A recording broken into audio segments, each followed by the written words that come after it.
Ramai melihat guru hanya ketika mereka berdiri di hadapan kelas, tapi jarang yang tahu apa yang berlaku sebelum dan selepas loceng berbunyi. Ini adalah satu hari dalam hidup seorang guru. Seawal 6.30 pagi, mereka sudah bersiap menyiapkan bahan pengajaran, memikirkan nasib murid dan melangkah masuk ke sekolah dengan satu tujuan, memberi yang terbaik walau kadang diri sendiri belum cukup terjaga. Di sinilah mereka benar-benar bersinar. Mengajar bukan sekadar menghabiskan silibus, tapi menyemai nilai, membina akhlak, menyentuh jiwa.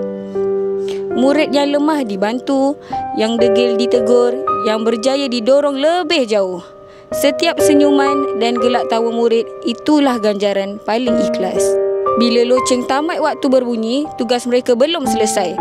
Ada kertas yang perlu ditanda, ada mesyuarat yang perlu dihadiri, ada murid yang datang dengan 1001 masalah dan mereka tetap sudi mendengar.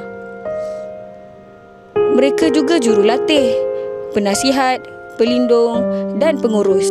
Bila hari berakhir, mereka pulang bukan untuk berehat, tapi untuk bersedia mengulangi semuanya esok dan hari-hari seterusnya. Cikgu, terima kasih kerana tidak pernah putus asa. Terima kasih kerana percaya pada kami. Walau kami kadang gagal, terima kasih untuk segalanya. Cikgu selalu beri kami semangat bila kami rasa susah. Walaupun kami nakal, cikgu tetap sayang kami.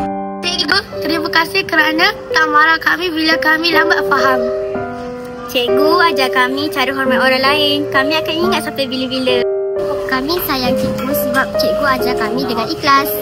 Cikgu, kami sentiasa seronok bila cikgu puji kerja sekolah kami. Cikgu, tulisan cikgu cantik. Saya nak tulisan cantik macam cikgu. Bila kita pandai nanti, kita nak datang balik untuk ucapkan terima kasih lagi sekali. Saya mengucapkan selamat Hari Guru kepada warga guru SKPJ, terutama saya Cikgu Ruzila Atta Koma.